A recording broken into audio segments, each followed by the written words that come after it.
Next, untuk strategi berikutnya yaitu product life cycle. Ya, product life cycle. Jadi ini siklus hidup produk. Nah, grafiknya bisa dilihat seperti ini.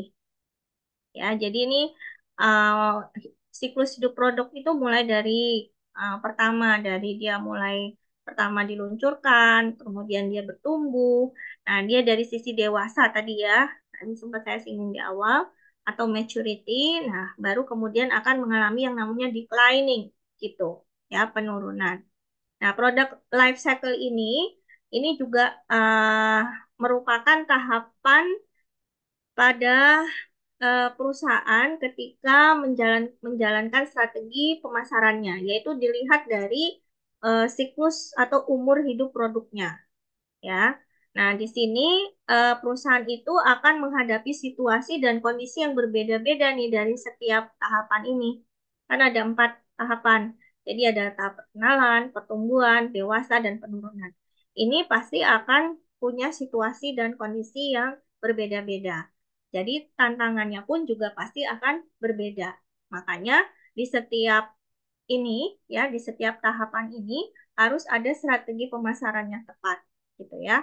Intinya seperti itu. Nah, untuk tahap perkenalan. Nah, di sini kita bisa lihat nih, ada gambarannya gini, ya. Di tahap perkenalan, ya, berarti kan perusahaan itu dia memperkenalkan produk baru. Pastinya di sini perusahaan akan menentukan tinggi rendahnya variabel dalam pemasaran, seperti apa harga, promosi yang dilakukan. Ada 4 strategi ya di dalam tahap perkenalan ini. Untuk siklus hidup untuk tahap perkenalan ini ada 4 strategi, yaitu dari sisi promotion dan price. Kan tadi ya, karena dia memperkenalkan, dia orang belum tahu produk ini apa, belum sadar ada perusahaan ini, ada produk ini, misalkan gitu ya.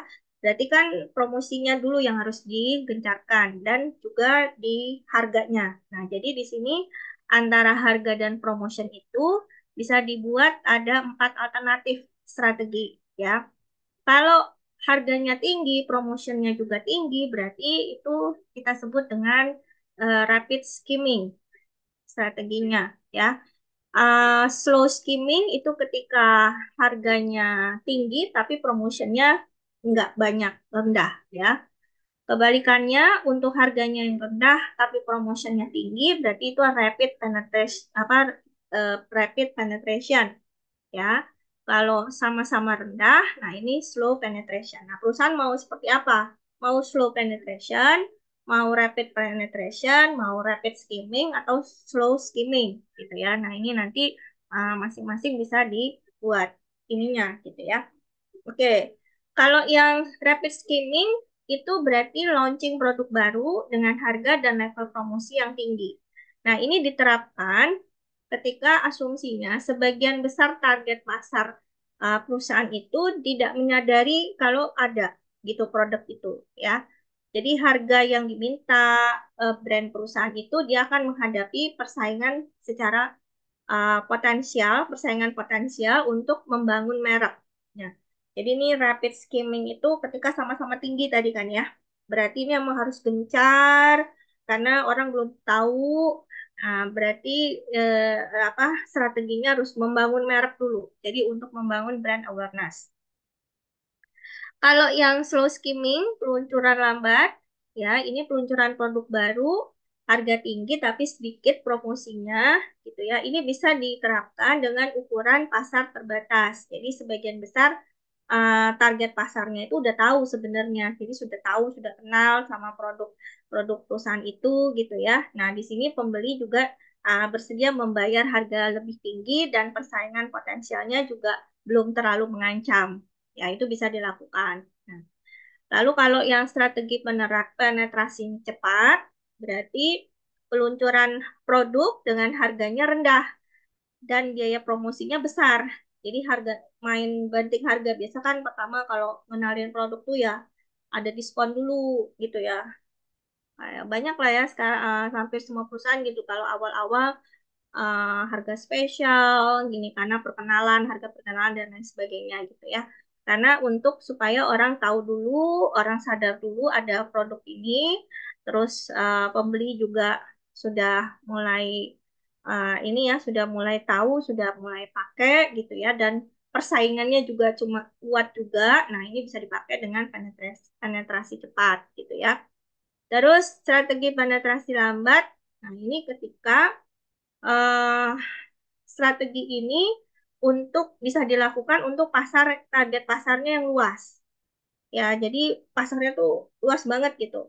Ya, makanya di sini em, pasar itu tidak punya kepekaan, artinya punya kepekaan terhadap harga yang tinggi dan persaingannya juga cukup banyak. Jadi ya daripada ngoyo lawan pesaing apa gitu ya udahlah pelan-pelan aja gitu ya. Yang penting nanti apa konsisten gitu ya terus dilakukan.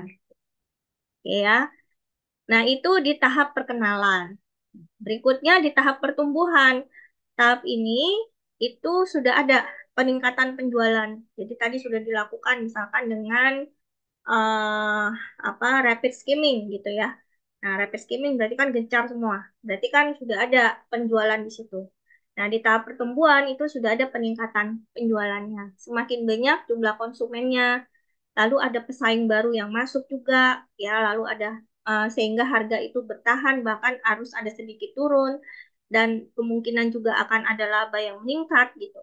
Nah, berarti di sini ada beberapa cara yang bisa dilakukan oleh perusahaan, yaitu ya, meningkatkan kualitas produknya. Jadi strateginya adalah kualitasnya ditingkatkan. Ditambah cirinya, keunikan dari produknya itu, misalkan nambah fitur atau modelnya dibagusin lagi, misalkan gitu ya.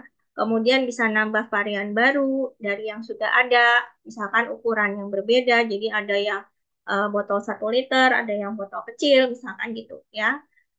Atau bisa juga mulai dengan masuk ke segmen pasar yang baru, ya. Bisa juga dengan channel yang baru, jadi diperluas lagi jangkauannya. Bisa menggunakan iklan yang menunjukkan value, ya, lebih ke value, sehingga audiensnya itu juga punya alasan untuk membeli, ya, lebih ke emosionalnya gitu ya disentuh, menurunkan harga supaya bisa juga dijangkau oleh lebih banyak konsumen. Jadi itu ada beberapa alternatif strategi yang bisa dilakukan di tahap pertumbuhan.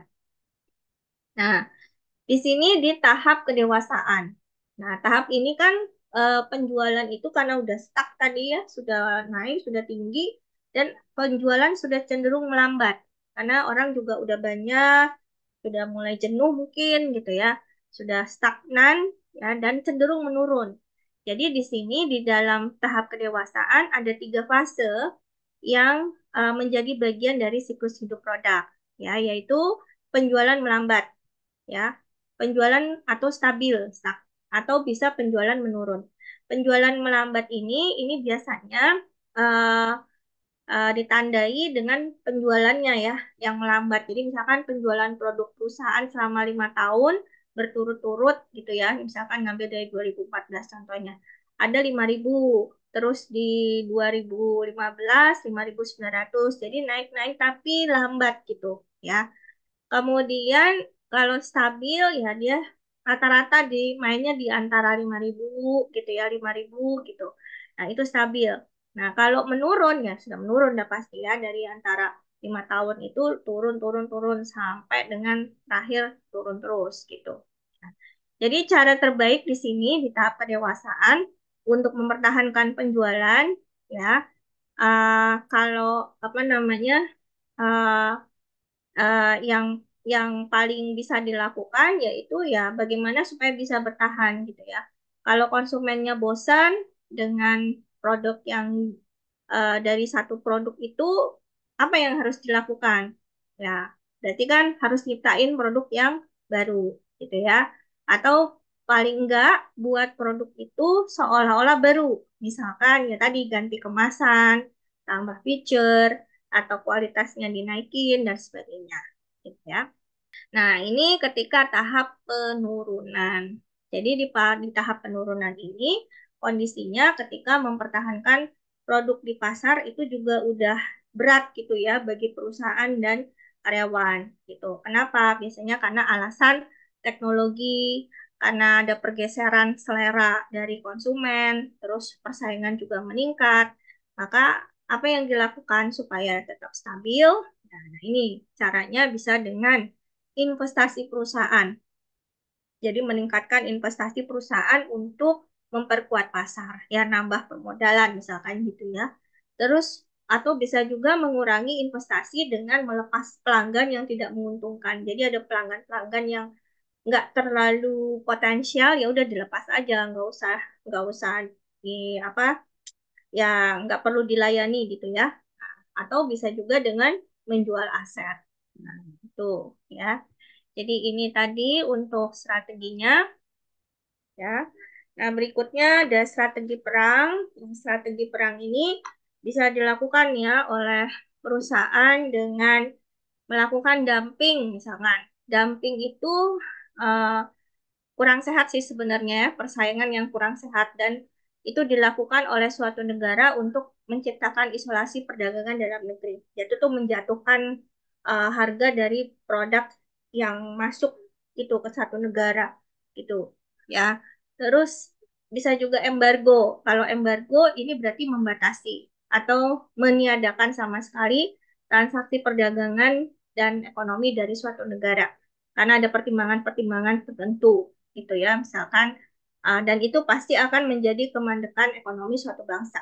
Sekarang lagi ada embargo nih produk-produk yang berbau Zionis misalkan gitu ya sekarang ini.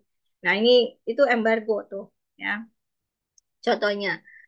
Atau bisa juga dengan protection. Ya, protection ini perlindungan kegiatan ekonomi dari suatu bangsa ya memberlakukan kuota. Jadi menggunakan kuota dan batasan-batasan tertentu gitu.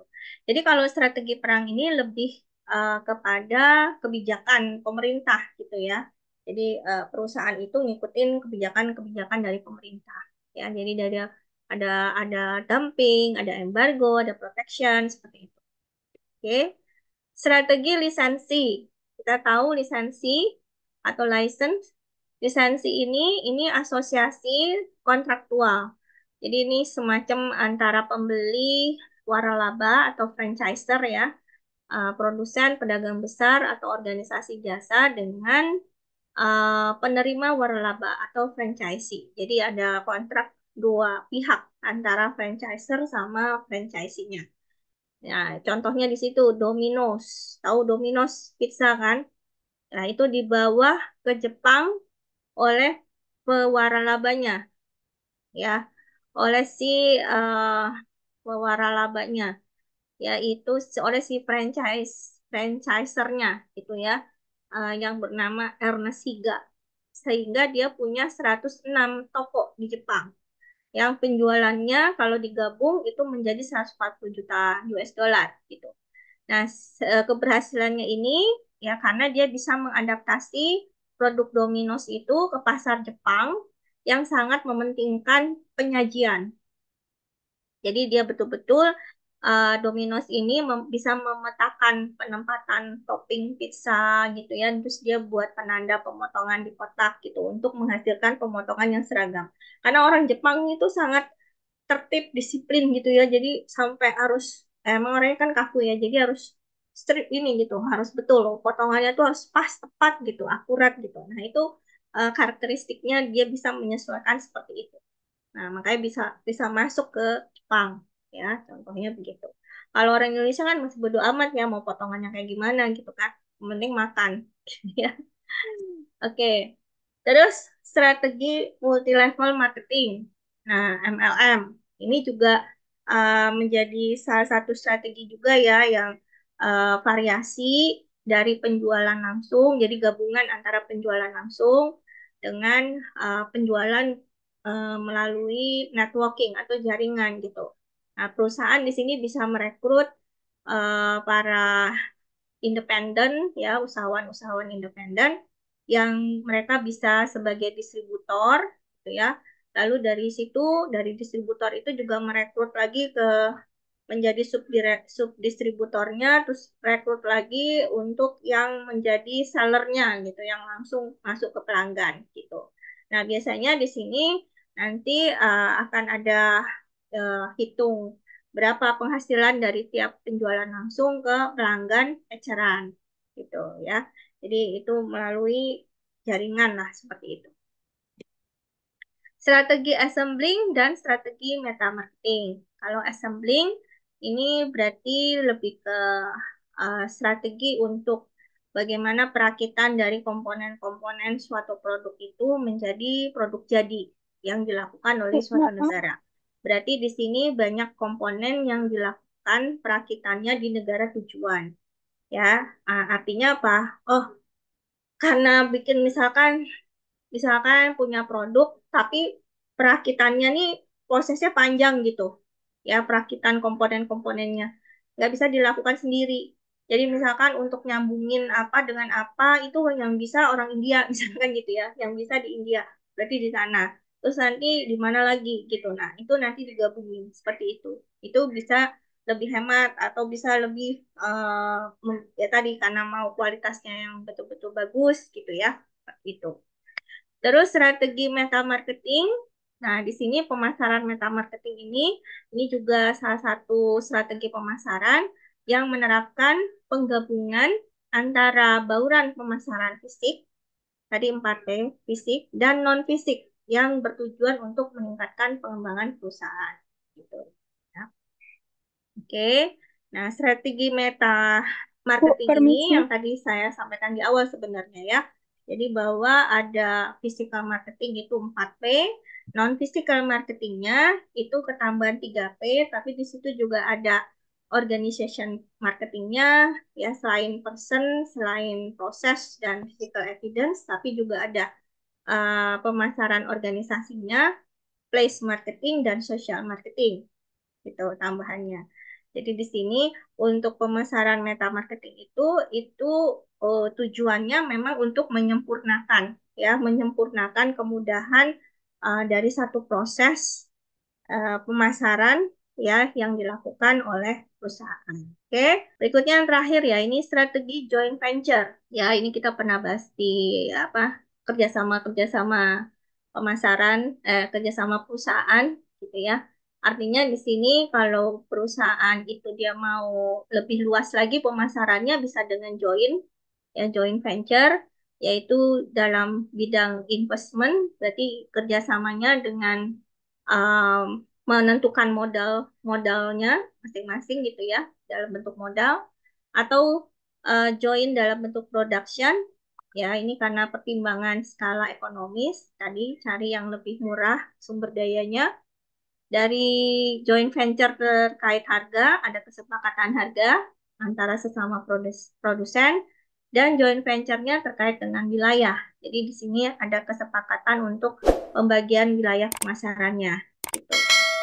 Oke, sampai di sini dulu. Terima kasih semuanya. Assalamualaikum warahmatullahi wabarakatuh.